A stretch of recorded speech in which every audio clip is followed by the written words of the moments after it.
بعض اوقات ہماری غلط فہمی یہ ہوتی ہے کہ انسان اپنے لیے ہی نیک عمل کرتا ہے اور اس کے نیک عمل کا فائدہ دوسرے کو نہیں پہنچتا، حالانکہ ایسا نہیں ہے۔ ایصال ثواب کی اصل جو اگر ہم دیکھیں تو پہلے ہم یہ ثابت کر دیں کہ انسان کے عمل کا فائدہ دوسرے کو بھی پہنچتا ہے۔ تو اس میں ایک بہترین مثال دعا کی ہوتی ہے کہ دعا ہمارا فعل ہے، میں دعا کر رہا ہوں، لیکن خود شریعت ہمیں تصور دیتی ہے کہ میں دعا کسی کے لیے کرتا ہوں، میری دعا ہے، میرا عمل ہے، لیکن اس کا فائدہ دوسرے تک پہنچ جاتا ہے۔ یہی ایصال ثواب میں بھی ہوتا ہے کہ ہم کچھ نیک عمل کرتے ہیں اور اس کا ثواب جو ہوتا ہے، جو اس کا بدلہ اللہ تبارک و تعالی مرتب فرمائے گا، چاہے وہ دنیا کے اندر برکات کی شکل میں ہو یا آخرت میں جنت کے محلات وغیرہ کی شکل میں ہو، اللہ تعالیٰ سے ہم دعا کرتے ہیں کہ اللہ تعالیٰ اس میں فلاں کو بھی حصے دار بنا دے۔ اس میں پھر یہ شبہ پیدا ہوتا ہے کہ بھئی یہ کیسے ہو سکتا ہے کہ عمل تو ہم نے کیا اور فائدہ اس کو بھی پہنچ جائے، اس نے تو عمل نہیں کیا۔ تو یہ حقیقتاً اپنے ذہن سے حل کیے جانے والے مسائل نہیں ہیں۔ اگر عقلی لحاظ سے اس کو حل کرنا ہوتا تو بالکل میں 100% اس شخص کی تائید کرتا جو یہ بات کہہ رہا ہے، لیکن خود ہمارے نبی کریم صلی اللہ علیہ وسلم نے ہمیں یہ تصور دیا۔ آیت سے ثابت ہوا کہ دعا آپ کریں، قیامت تک کا مسلمان نفع حاصل کرے گا۔ ربنا اغفر لی ولوالدی وللمؤمنین یوم یقوم الحساب۔ حضرت ابراہیم علیہ السلام دعا کر رہے ہیں اللہ تعالیٰ قیامت تک جو آتے رہیں ان سب کو ان کی مغفرت فرما دے۔ تو اس کا مطلب ہے فائدہ پہنچتا ہے۔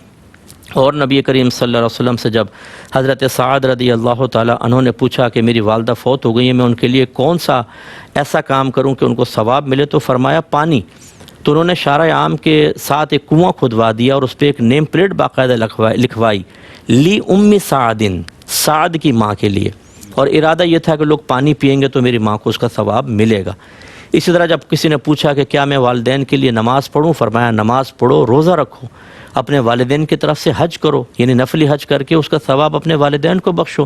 اس کا مطلب ہے کہ یہ ہمیں شریعت نے تصور دیا ہے کہ جب آپ کوئی نیک عمل کرتے ہیں تو اس کا ثواب دوسرے تک پہنچا سکتے ہیں۔ اب ثواب دینے والی ذات اللہ کی، پہنچانے والی ذات اللہ کی، درجات دینے والی ذات اللہ کی، جنت دینے والی ذات اللہ کی، تو پھر میرے پیٹ میں درد کیوں پیدا ہو کہ کیوں ایسا ہو رہا ہے؟ اللہ جانے، اس کے رسول جانے، ہمیں ان کی رضا پر راضی رہنے کی ضرورت ہے۔ یہ تو بہت اچھی بات ہے، دیکھیں اس کا نفع تو سب کو ہے نا۔ آپ اپنے والدین کو ایصال ثواب کریں، اپنے بھائی بہنوں کو کریں، خاص طور پہ وہ رشتہ دار جن کو دینی شعور حاصل نہیں ہے اور وہ نفس و شیطان کے بہکائے میں آ کے اپنے آخرت کی بربادی کا سامان کر رہے ہیں، ان کو ایصال ثواب کریں تاکہ وہ میدان معاشر میں ذلت و رسوائی سے کچھ نہ کچھ محفوظ رہیں۔ تو اللہ تعالیٰ نے فرمایا کہ بعد والے جو ہیں وہ کہتے ہیں کہ اللہ تعالیٰ ہماری بخشش فرما دے اور ہمارے ان بھائیوں کی بخشش فرما دے جو ہم سے پہلے چلے گئے بالایمان۔ یہ قید بہت توجہ طلب بات ہے، اچھی طرح یاد رکھیں۔ دعا صرف مغفرت کی دعا اس کے لیے ہوگی جو حالت ایمان میں دنیا سے رخصت ہوا۔ لہذا اگر کسی کا کفر پہ مرنا کنفرم ہے آپ کی نگاہوں میں، اس کے لیے آپ دعائے بخشش و مغفرت یا رحمت کی دعا نہیں کر سکتے ہیں، کیونکہ جو آیات بتا رہی ہیں، جیسے اللہ تعالیٰ نے کئی آیات میں بیان فرمایا کہ جو حالت کفر میں مر گیا تو وہ بخشا نہیں جائے گا، وہ ہمیشہ ہمیشہ جہنم میں جائے گا۔ تو کسی کافر کے مرنے پر دعا کرنا، دعائے بخشش و مغفرت کرنا، یہ سمجھ لیجئے ان تمام آیات کے مضامین کا انکار کرنا ہے کہ ہم نہیں مانتے بخشش ہو سکتی ہے۔ اس لیے جو یہ مطلب اسٹیٹس پہ لگا لیتے ہیں، بعض اوقات پوسٹ لگا لیتے ہیں اور اس میں غیر مسلم کے لیے دعائیں لکھ دیتے ہیں، وہ فوراً سے پیشتر اللہ کی بارگاہ میں توبہ کریں، کیونکہ یہ آپ کے ایمان کی بربادی کا سامان کر سکتے ہیں۔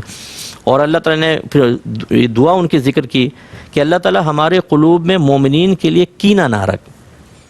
اچھا ہم دعا کر رہے ہیں اور خود حرکتوں سے باز نہ آئیں، یہ بھی تو ٹھیک چیز نہیں ہے نا۔ بعض لوگ کہتے ہیں اللہ مجھے نمازی بنا دے، اور مؤذن کہہ رہے ہیں حی علی الصلاۃ حی علی الفلاح، نہ وضو کر رہے ہیں نہ نماز پڑھنے کے لیے جا رہے ہیں۔ تو خالی یہ دعا کرنا، بھئی عملی کوشش تو کریں۔ کینہ اور بغض یہ ہے کہ ہم اپنے دل میں اپنے مسلمان بھائی کے لیے برا چاہیں، یہ کینہ اور بغض ہے۔ اور اگر یہ ہو کہ زوال نعمت اس کے ساتھ ہو کر یہ نعمت مجھے حاصل ہو جائے تو اس کو حسد کہتے ہیں، جس میں کینہ شامل ہوتا ہے۔ تو یہ اللہ تعالیٰ نے گویا کہ یہاں دعا کا حکم دیا کہ اس کو دعا کرو کہ اللہ تعالیٰ ہمارے دلوں سے کینوں کو دور کر دے۔ اس کا مطلب یہ وصف اللہ تعالیٰ کو ناپسند ہے۔ دعا کرتے ہیں کہ آج کی اس محفل کی برکت سے اللہ تعالیٰ مجھے آپ کو سب کو اپنے مسلمان بھائیوں کے اگر کینے دل میں ہوں تو ان سے نجات عطا فرمائے۔ آمین۔ وآخر دعوانا ان الحمد للہ رب العالمین۔